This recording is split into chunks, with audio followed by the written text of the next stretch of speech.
They tried Nate, they tried Colby. Wonder Boy is injured. I think they didn't like the Magni fight.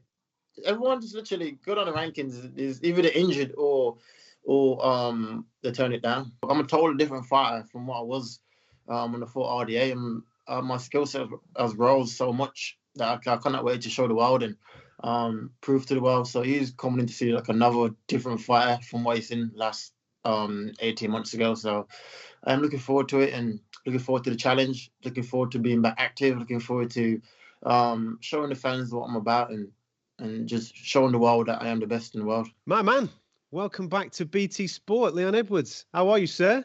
I'm very well, brother. Very good. As good as it can be. I'm happy I got a fight booked. Yeah. So that's the main thing. I'm very happy about that.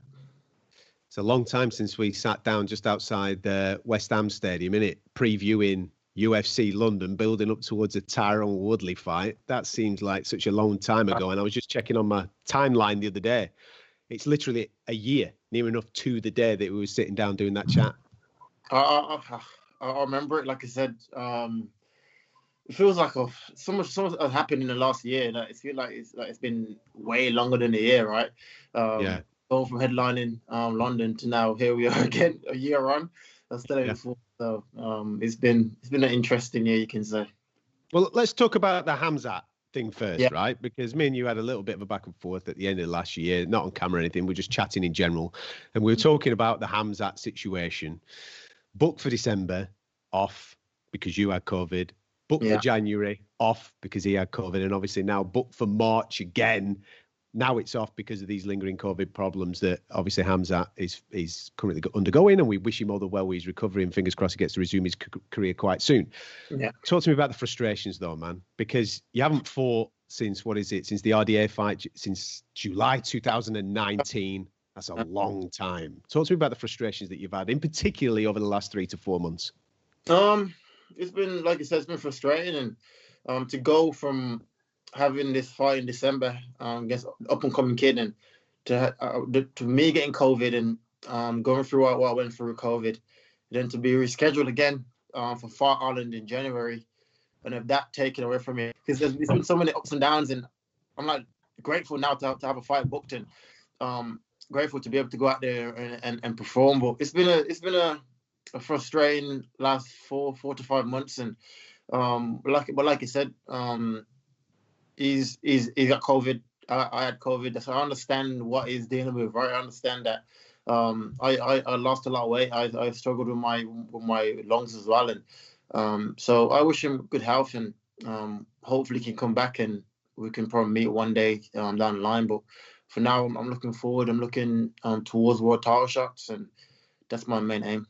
When the fight was made with Hamzat, what was your initial thoughts? What was your initial emotions connected to it? Because let's be honest, he only really shot to fame on Fight Island last year with those 2 fantastic victories. Not over-ranked performances, but he caught everybody's imagination. You've been at this game a long time, man. 8 straight in this division fighting the top guys. So what was your initial emotions when the Hamzat fight was made?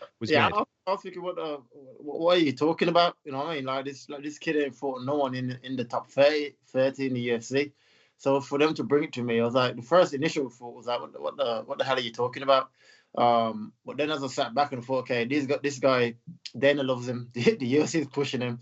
If I go out there and flatten him, then this put me in a position to say, like, I'm willing to fight anybody, and the title shot should be next, right? Because I went out there, I flattened the guy that you think can't be beaten. So that was my mindset for taking the fight, and that was my mindset going into the fight. Like you just said, they were high on him. Yeah. Were the conversations at the time of saying, listen, guys, I've done 8 on the spin here.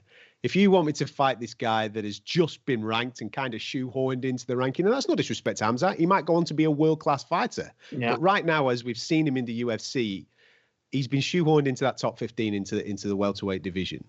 When that fight was made, did you and your management team have conversations with the UFC to say, listen, if I beat him, if I flatten him, as you're saying, I have to have a world title shot next? Yeah, for sure. That was definitely in the conversation. That's one of the reasons that made me take the fight as well. They said, if we're not there, look great against him, then there will be a title shot next, right? And that's one of the main things that propelled me to take the fight, and also, like I said, he's got a little hype around him, and to go out there and show the world that I am the best in the world. That was one of my main motivations as well. So yeah, it was a strange time, but now here we are. Are we in a similar situation fighting Belal? Belal Muhammad, obviously a talented lad in the welterweight division, similarly ranked to where Khamzat was at, but without the hype. Are we at a similar type of opponent? I believe so. If I go out there put on a great performance that I know I'm going to do, I believe so. I can't see where else there goes. And from after I go out there and compete, the only excuse to use it at the moment is that I'm fought for over a year, right? That's all the excuse that everyone's using.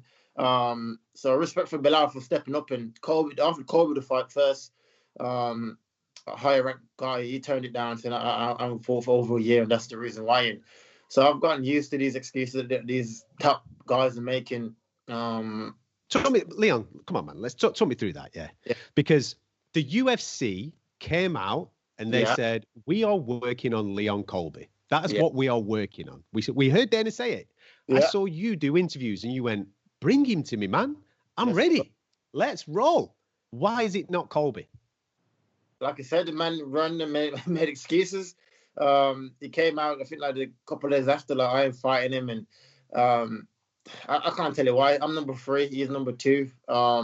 He's coming off a 1-fight win streak against a guy that I was meant to fight in March, and I don't know, just made excuse. He went running, and you can't force a man to fight. You know what I mean? The UFC wanted it. I wanted it. The fight was there to be made, but for some reason, he just went running and went hiding. Well, that's it. The only thing from a fan's point of view, we were hearing rumours in the background of Ultimate Fighter and maybe an opportunity for him to be a coach against Jorge Masvidal, right? Now, that makes sense. I can understand that. There's money in that. Why not chase that? Of course. But then Kamaru Usman fights Gilbert Burns, and the only person he says is Colby's name. Is Masvidal's name. He calls out the Masvidal fight, which then kind of, I think to myself, where does Colby go next? The logical place is Leon Edwards. Surely it's Leon Edwards, because that fight then says the winner of this goes and fights for the title. Very simple. You think that's the case, but like I said, this game is a weird game. These guys make excuses every time my name come up, and like it was a logical step to make. Like I said, the UFC wanted it. They was pushing for it. They offered him the fight.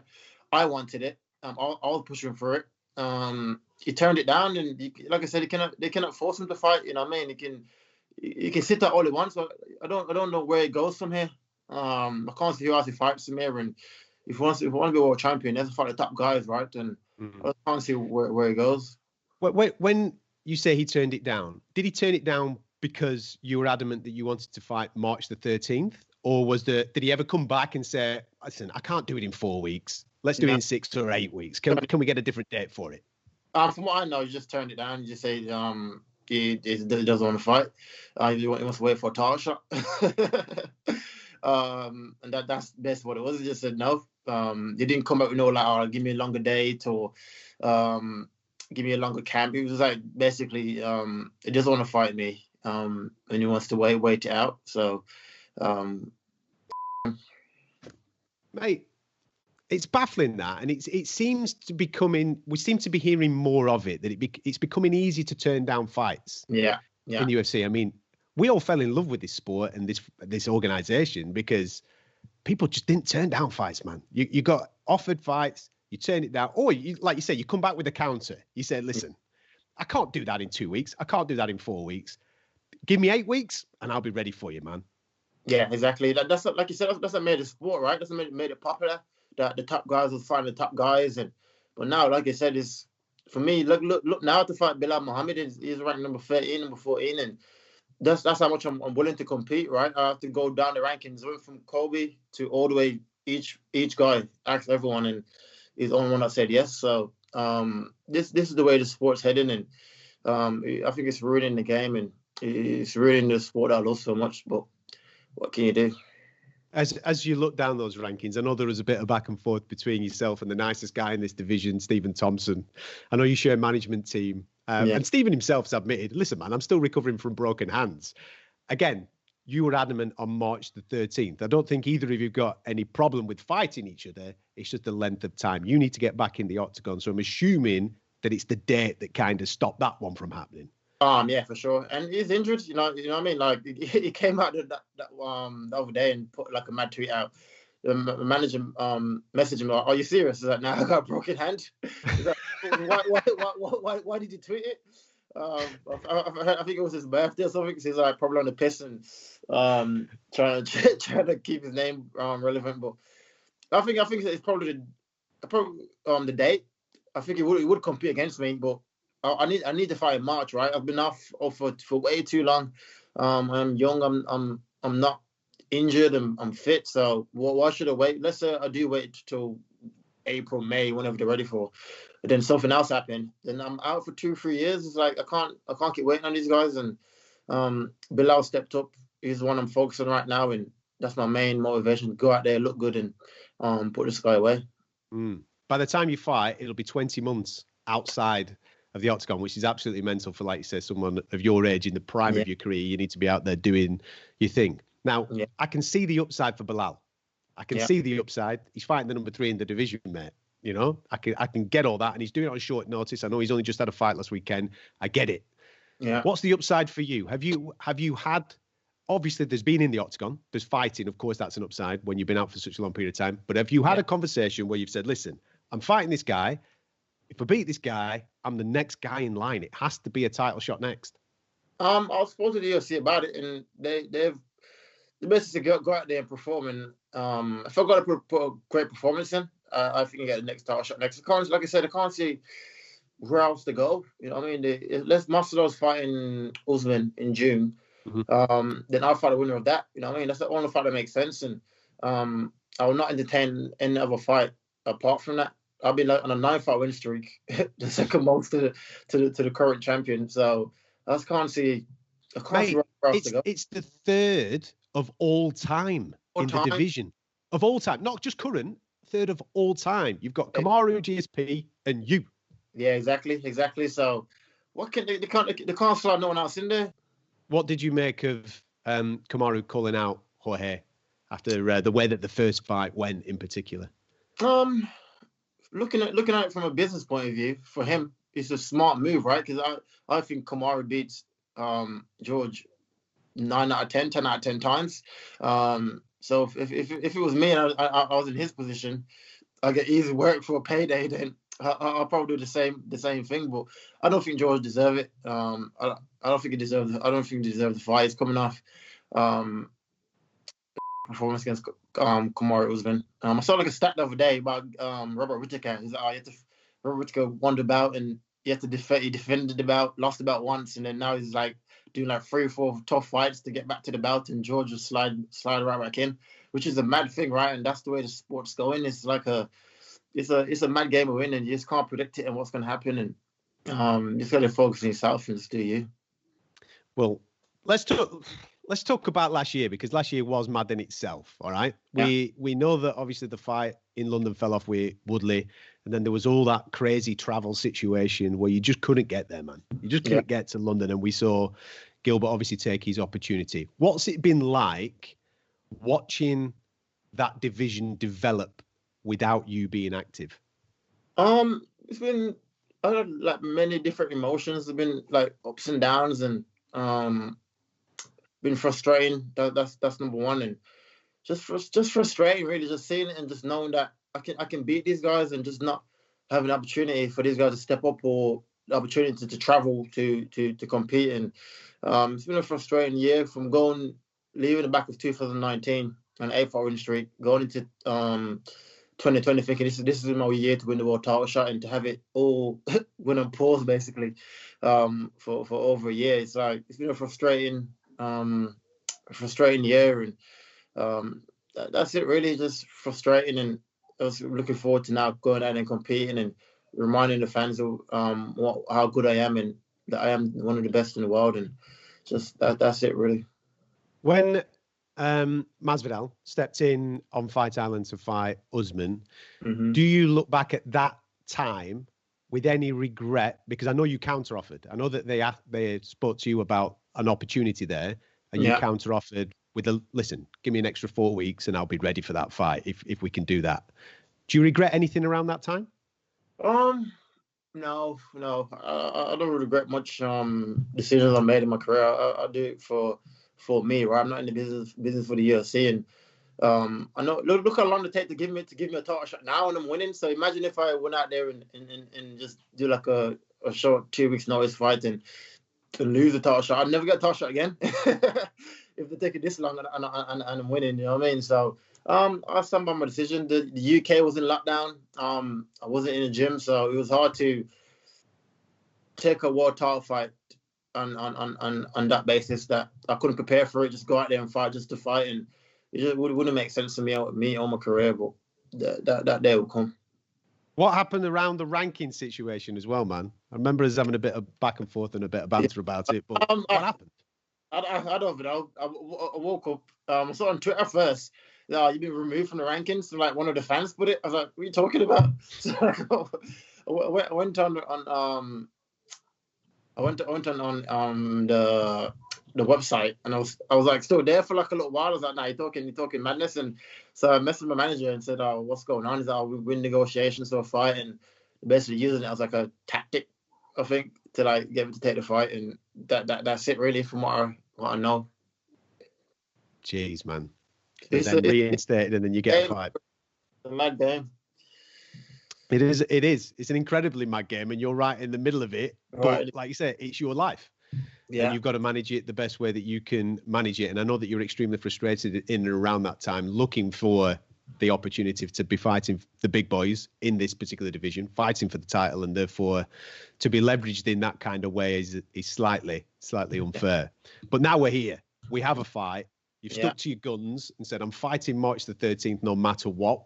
And I think the UFC were backing you on that as well, weren't they? Because in the past, when the Khamzat fights falling off, they've been quite, well, we want to reschedule this particular fight. Whereas this time it seemed, no, Leon's fighting March the 13th. No matter who, he's fighting March 13th, which must give you a lot of confidence now that they're on board and pushing you in the right direction. Yeah, for sure. 100%. Like you said, when the fight first fall out, straight away there's like on the phone like, oh, we need to reschedule it, it's a big fight, blah blah blah. And even in January I offered to fight any of the co-main events, which was near Magny and Diaz, I was like, put one of them up in the main event, I'll fight one of them guys, and then I'll fight Kazmat in March as well. I'll do both. I've been out for so long that I need to be active, and they still said now you need to let's reschedule. One minute. Yeah, let's reschedule. I was like, just give me both dates. I'll do both. You know what I mean? But they decided against it, and I'm just happy that Belal stepped up to the plate, and everyone else turned me down. Like I said, I went down the ladder of the guys, and everyone else make excuses and turn me down. So, who was offered it? Who was asked to fight you? From what I know they tried Nate, they tried Colby. Wonderboy is injured. I think they didn't like the Magny fight. Everyone just literally good on the rankings is either they're injured or they turn it down. They tried Nate Diaz, and Nate said no. Yeah, from what I know. I thought that he wanted to fight winners at welterweight.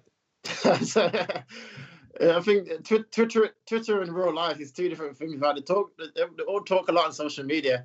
They all fool the fans. When it comes down to real fights and making the fights, these guys go running and make excuses, or it all just talks and social media. Talk to me about the fight then with Belal. What does he do well? Because I know that you're across everybody in this top 15.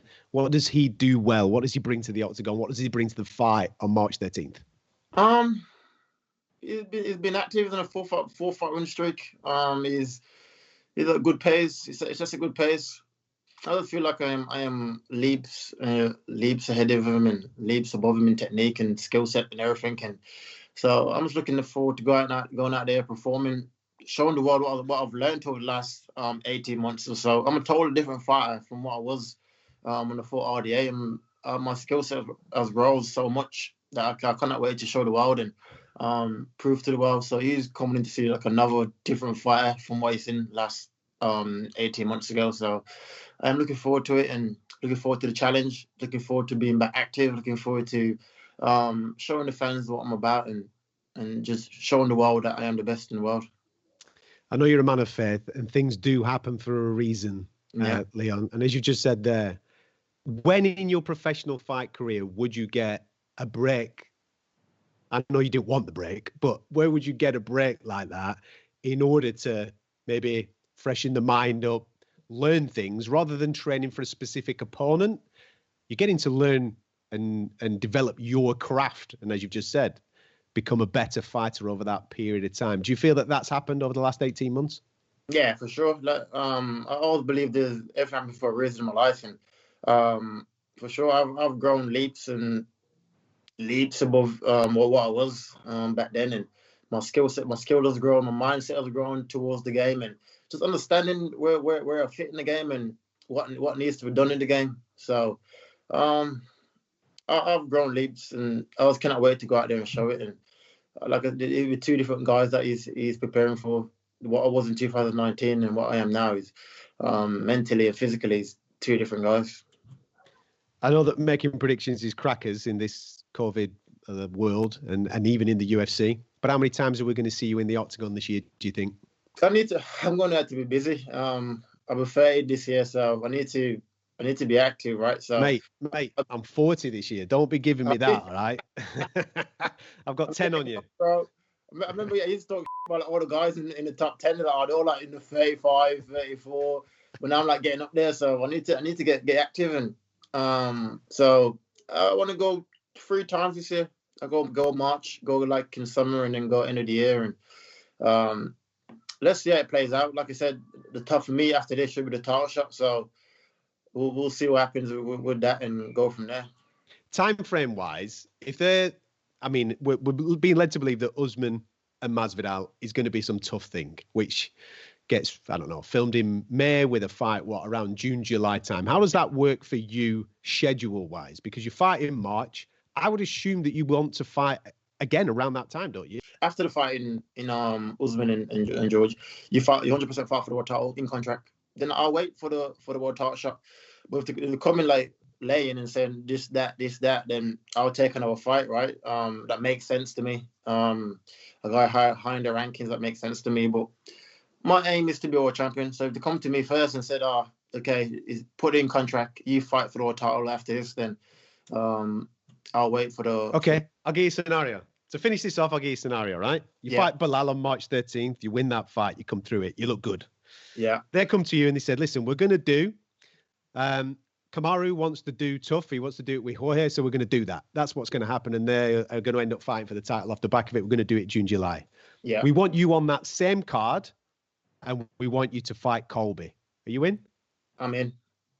Because I know then it's 100% title shot next, right? And that's what I mean. It's written in. That's an eliminator. There you go. You and Colby, done. 100%. I'm in. He probably go running again to make another excuse. So, but I'm in. I've always been in for these guys, and I have to fight all of them one day. So, give the who's first, who's next, and so that's what I said. We just now fight. It's like I don't care if you're number 14, 13, wherever you are. I'm gonna fight you all one day anyway. So who cares who's first and who's next? You know what I mean? So after this fight, I'm looking forward to going out there and see what's next. If Colby comes and he actually takes it, it'd be great. But I cannot see him. He's a weird man, and I cannot see him taking it or making another excuse as to why he doesn't want to take it. So I'm in 100% though.